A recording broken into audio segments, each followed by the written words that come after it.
आज हम लोग reaction of benzene ring of ether ether के बेंजीन रिंग की अभिक्रिया आज पढ़ेंगे और इसी के साथ ईथर समाप्त भी हो जाएगा आज। और कुछ आपको क्वेश्चंस भी आज दिए जाएंगे ईथर संबंधित।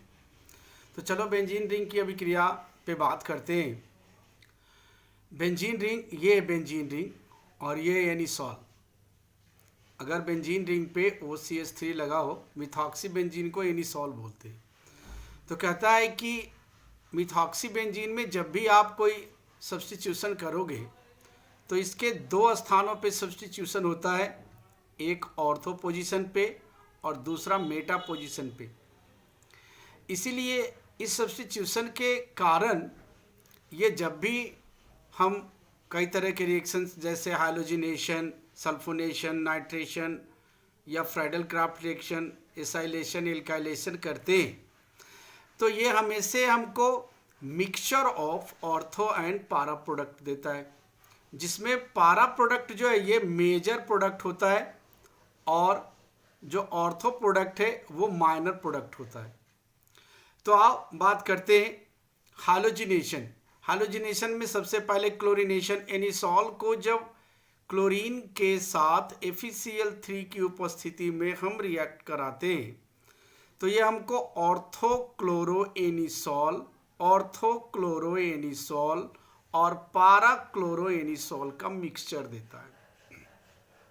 सिमिलरली अगर हम ब्रोमीन से एनिसॉल की अभिक्रिया कराएं in presence of FeBr3 ferric bromide की उपस्थिति में, तो ये हमको क्या देगा? सब्स्टिट्यूशन के पश्चात देगा मिक्सचर ऑफ ऑर्थोब्रोमोएनिसॉल एंड पाराब्रोमोएनिसॉल।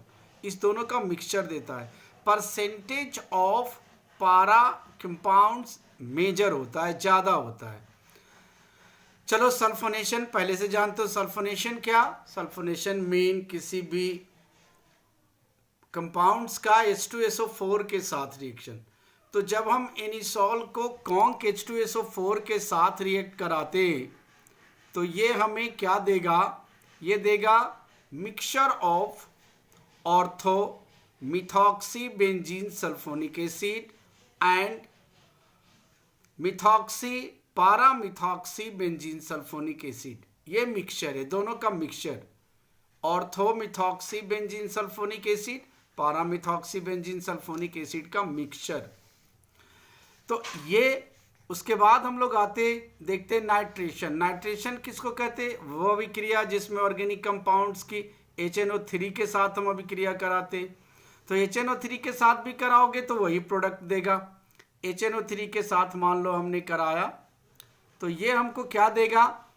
ऑर्थो नाइट्रोएनिसॉल और पारा नाइट्रोएनिसॉल का मिक्सचर। जैसा कि पहले से तुमको पता है कि जब हम HNO3 से कराते हैं तो एक और भी कॉन्क H2SO4 को यूज किया जाता है due to more oxidising agent की तरह। तो ये हमारा प्रोडक्ट बनता है, ये मिक्सचर ऑफ ऑर्थो नाइट्रोएनिसॉल और पारा नाइट्रोएनिसॉल का मिक्सचर बनता है। अब आगे बात करते हैं फ्राइडल-क्राफ्ट रिएक्शन। तो फ्राइडल-क्राफ्ट रिएक्शन क्या है? तो फ्राइडल-क्राफ्ट रिएक्शन तुमको पता है कि किसी भी एरोमेटिक कंपाउंड्स को जब हम alkyl chloride in presence of anhydrous AlCl3 react कराते तो हमको ये कैसा प्रोडक्ट देता है? मिथाइल बेंजीन या मिथाइल बेंजीन डेरिवेटिव्स का प्रोडक्ट देता है और इसी अभिक्रिया को हम कहते हैं फ्राइडल-क्राफ्ट रिएक्शन। अब एनिसॉल के केस में देखते हैं फ्राइडल-क्राफ्ट रिएक्शन। एनिसॉल को जब हम एल्काइल हाइलाइड मिथाइल क्लोराइड से अभिक्रिया कराते हैं in presence of anhydrous AlCl3, ये अनहाइड्रस AlCl3 बिना फ्राइडल-क्राफ्ट नहीं होता है, तो हमको ये देगा मिक्सचर ऑफ ऑर्थो मेथॉक्सीटोल्वीन और पारा मेथॉक्सीटोल्वीन। ये दोनों का मिक्सचर देता है। जैसा कि पहले ही आपको बताया कि हमेशा ऑर्थो और पारा का ये मिक्सचर देगा। आइए बात करते हैं एसाइलेशन। एसाइलेशन में हम एसिड क्लोराइड के साथ इसकी अभिक्रिया कराते हैं। यहाँ देखो एसिड क्लोराइड है, यहाँ पे एसिटाइल क्लोराइड या इथेनॉइल क्लोराइड की बात कर रहे हैं। तो इथेनॉल क्लोराइड की अभिक्रिया जब हम एनिसॉल के साथ कराते हैं in presence of anhydrous AlCl3, तो ये फ्राइडल क्राफ्ट रिएक्शन है, लेकिन इसको एसाइलेशन बोलते हैं। इस स्टेज में भी ये देता है मिक्सचर ऑफ ऑर्थोमिथॉक्सी मिक्सचर देता है ये। तो इसमें हम लोगों ने ये देखा एसाइलेशन किस प्रकार से हुआ। तो हमें इससे मोटे तौर पे विद्यार्थी याद रखना कि जब भी एनिसॉल के केस में यानी बेंजीन रिंग से लगा हुआ ईथर ग्रुप के केस में जब भी सब्स्टिट्यूशन होगा तो ये ऑर्थो और पारा पे होगा और ये ऑर्थो पारा का मिक्सचर देगा, वाइल पारा प्रोडक्ट जो है हमेशा कैसा मेजर प्रोडक्ट होता है। अब विद्यार्थी हम लोग अब देखते हैं यूजेज ऑफ ईथर। ईथर का यूज कहाँ कहाँ करते हैं। तो ईथर का जो यूज है वो कुछ खास यूजेज है इसके। जैसे पहले यूज की हम बात करें तो ईथर को यूज करने के लिए हम लोग उसको एनेस्थेटिक यूज में करते हैं। लोगों के ऑपरेशंस वगैरह के केस में उसके बेहोश करने में किया जाता है। बहरहाल इसके कुछ टॉक्सिक इफेक्ट है, इस वजह से इसको अब कमतर यूज किया जाता है। इसे एक अच्छे सॉल्वेंट के रूप में बहुत ज़्यादा यूज किया जाता है। एक अच्छा विलायक है, खासकर डाइथाइल ईथर बहुत अच्छा सॉल्वेंट है और ये सॉल्वेंट सभी ऑर्गेनिक कंपाउंड्स को लगभग डिजॉल्व करता है बिकॉज ये नॉन पोलर नेचर का होता है। तीसरी बात हम लोगों ने पढ़ा था वुर्ज रिएक्शन। वुर्ज रिएक्शन में हम ड्राई ईथर यानी ईथर जो है ड्राई इथाइल ईथर वो मॉइस्ट नहीं हो सकता, उसमें पानी का ट्रेस वाटर का ट्रेस नहीं रहता है, इसलिए उसको अनहाइड्रस केसेस में या ड्राई ईथर के रूप में इसका इस्तेमाल हम लोग करते हैं वुर्ज रिएक्शन में। तो ये इसके यूजेज हैं। अब हम लोग अगले चैप्टर की ओर ध्यान देते हैं। आज ईथर वाले चैप्टर में थोड़े से क्वेश्चंस बचे हुए, फिल इन द ब्लैंक्स, उसको कर लेना, मैं दूंगा। अगर नहीं हो सकेगा तो कमेंट्स में करना, अगर हो जाएगा तब भी कमेंट करना। तो आप नए चैप्टर की ओर ध्यान देते हैं। अगला चैप्टर है aldehyde ketone and carboxylic acid. Aldehyde ketone and carboxylic acid ये 5 मार्क्स का चैप्टर है डियर, बहुत इंपॉर्टेंट चैप्टर है। तो इसको 2 खंड बना के हम लोग पढ़ेंगे।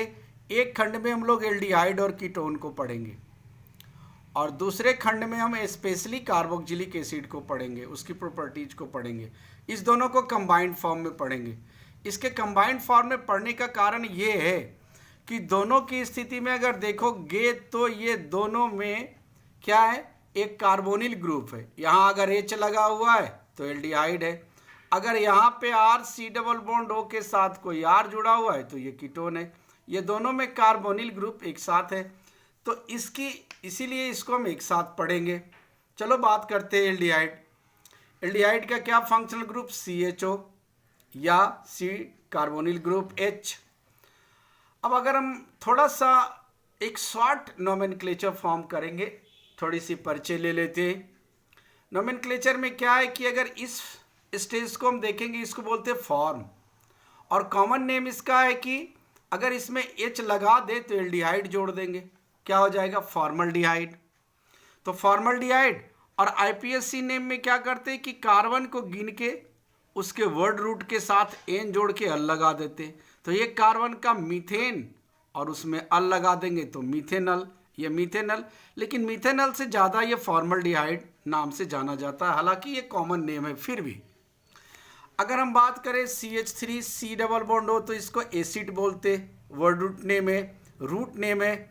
और इसमें अगर CH जोड़ दोगे तो इसमें एल्डिहाइड जोड़ देना, तो क्या हो जाएगा एसिटल्डिहाइड। और इसके IPSC नेम की बात करोगे तो 2 कार्बन से इथेन होता है और अल जोड़ोगे तो इथेनल हो जाएगा। उसी तरह से 3 कार्बन वाले में हम क्या करते, सोर्स नेम में प्रोपियोन, और प्रोपियोन में जैसे यहाँ पे H लगाएंगे तो ये जोड़ेंगे एल्डिहाइड, तो बन जाएगा प्रोपियोनल्डिहाइड। और अगर IPSC नेम की बात करें तो प्रोपेन, प्रोपेन तो हो गया, और प्रोपेन में क्या जोड़ोगे अल, तो प्रोपेनल। ये बहुत ही आसान है। हाइड के नोमेनक्लेचर को देखते, कीटोन के नोमेनक्लेचर को अगर देखेंगे तो कीटोन का पहला है ये, इसको एसिड, और एसिड में अगर फिर हम एक RCH3 जोड़ते तो इसमें इसको कहा जाता ओन, तो हो जाएगा एसीटोन। बहुत ही पॉपुलर नेम है। बार आईपीएससी नेम की अगर बात करोगे तो 3 कार्बन है तो प्रोपेन, और उसमें क्या जोड़ना, ओन, प्रोपेनोन, ये प्रोपेनोन। एसीटोन नाम से ये काफ़ी ज़्यादा, ये कंपाउंड मिथाइल कीटोन कहलाता है, और ये कीटोन जो है काफ़ी प्रसिद्ध है एसीटोन नाम से, ऐसे इसको डाईमिथाइल कीटोन भी कह सकते हैं। डियर, एक बात और याद रखो कि ये कीटोन जो है 2 टाइप का होता है। एक होता है सिंपल कीटोन। सिंपल कीटोन जिसमें C डबल बॉन्ड हो, कार्बोनिल ग्रुप के दोनों ओर लगे हुए एल्काइल ग्रुप बराबर रहते हैं। यहाँ देखो C डबल बॉन्ड हो के दोनों ओर CH3 बराबर से लगा हुआ है, तो ये कैसा हो गया, सिंपल कीटोन हो गया। इस कीटोन को भी देखो तुम, तो इसके भी कार्बोनिल ग्रुप के दोनों ओर लगा हुआ जो आपका एल्काइल ग्रुप है वो बराबर है, तो इसको भी सिंपल कीटोन। लेकिन इस कीटोन में देखोगे तो ये कार्बोनिल ग्रुप के दोनों ओर लगा हुआ जो एल्काइल ग्रुप है वो डिफरेंट है। यहाँ मिथाइल ग्रुप है, यहाँ इथाइल ग्रुप, तो ऐसे कीटोन को मिक्स कीटोन बोलते हैं, मिक्स्ड कीटोन बोलते हैं, या एसिमेट्रिक कीटोन भी बोलते हैं। अब यहाँ भी देखोगे तो एक तरफ इथाइल ग्रुप है, दूसरी तरफ प्रोपाइल ग्रुप है, तो ये एल्काइल ग्रुप डिफरेंट होने के कारण ये मिक्स कीटोन है। और इसके नोमेनक्लेचर पे बात करते हैं, तो अगर कॉमन नेम में अगर हम बात करेंगे तो कॉमन नेम में क्या है कि दोनों एल्काइल ग्रुप को नेम के आधार पे, अल्फ़ाबेट के आधार पे सजा के लिख देते हैं, उसके बाद हम क्या जोड़ते हैं, कीटोन लगा देते हैं। तो यहाँ पे देखो दोनों तरफ क्या है, इथाइल ग्रुप है, तो इसको लिखेंगे डाई इथाइल, दोनों तरफ इथाइल है, डाई इथाइल। अब क्या जोड़ना है, कीटोन, ये आपका कॉमन नेम हो गया, ये डाई इथाइल कीटोन। और अगर हम इसके आईपीएससी नेम की बात करेंगे तो कार्बनों की संख्या गिन के जहां पे कार्बोनिल ग्रुप है उसको पोजीशन देके ओन जोड़ते, 1 2 3 4 5, 5 का पेंट और 3 पे डबल बॉन्ड हो है तो इसको लगते 3 ओन। इस तरह से इस कंपाउंड का अगर हम देखेंगे तो ये ethyl methyl ketone, ethyl methyl ketone, ethyl methyl ketone. और यहाँ बात करें 1 2 1 2 3, इधर से 3 पे कार्बोनिल ग्रुप है, इधर 2 पे कार्बोनिल ग्रुप है, तो इधर से काउंट करेंगे 1 2 3 4, 4 का ब्यूटेन 2 ओन। इसी तरह से इसको अगर हम इस कंपाउंड को लें तो इधर इथाइल इधर प्रोपाइल, तो इथाइल कीटोन को अब हम आईपीएससी में करना चाहते हैं 1 2 3 4 5 6, हेक्स 6 का होता है हेक्स। तो इस तरह से हम लोगों ने एक छोटे रूप में नोमेनक्लेचर देख लिया है। अब नोमेनक्लेचर के बाद हम लोग आइसोमेरिज्म देखेंगे। बच्चों देखते हैं अब आइसोमेरिज्म। आइसोमेरिज्म एल्डिहाइड कीटोन में क्या है, एल्डिहाइड चेन आइसोमेरिज्म और फंक्शनल आइसोमेरिज्म शो करता है। चेन आइसोमेरिज्म शो करेगा, देखो ये 1 2 3 4 5, ये हमने लिया पेंटानल। अब पेंटानल को यहाँ से देखोगे तो मॉलिक्यूलर फार्मूला C5H10O है। बहरहाल इस और इस कंपाउंड के मॉलिक्यूलर फार्मूला सेम है, बट ये क्या है 1 2 3 4, 3 मिथाइल ब्यूटानल।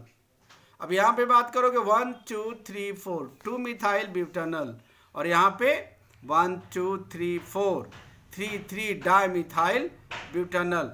तो ये सारे कंपाउंड सिमिलर है, लेकिन इसके चेन जो है चेंज है, इसलिए ये चेन आइसोमेरिज्म शो करता है। दूसरा ये फंक्शनल आइसोमेरिज्म शो करता है। ध्यान रहे कि एल्डिहाइड कीटोन के आइसोमर्स होते हैं। अब यहाँ पे हमने प्रोपेनल लिया है, तो प्रोपेनल लिया है, इसका मॉलिक्यूलर फार्मूला क्या है C3H6O। अब यहाँ भी देखोगे ये C3H6O ही है, परंतु यहाँ फंक्शनल ग्रुप एल्डिहाइड है और यहाँ फंक्शनल ग्रुप क्या है कीटोन। तो ये कीटोन के साथ क्या करता है, तो फंक्शनल आइसोमेरिज्म शो करता है। सिमिलरली अगर कीटोन को देखोगे तो कीटोन पोजीशन आइसोमेरिज्म शो करता है, उसके बाद फंक्शनल आइसोमेरिज्म और मेटामेरिज्म, 3 आइसोमेरिज्म शो करता है। तो पोजीशन आइसोमेरिज्म को अगर देखोगे तो ये मेटामेरिज्म दोनों दिखा देगा। यहाँ से देखो इस कंपाउंड्स को अगर देखते हो 1 2 3 4 5, ये C5H10O है। अब इस दोनों कंपाउंड को देखोगे सेम कंपाउंड है C5H10O ये। अब यहाँ से अगर हम बात करें तो 1 2 3 4 5, 2 पे क्या है, कीटोनिक ग्रुप या कार्बोनिल ग्रुप है। तो इसको क्या पढ़ेंगे, पेंटेन 2-on, 2 दिखाया। दूसरा क्या है, यहाँ पे 1 2 3 4 5, तो पेंटेन 3-on, 3 पे है ये।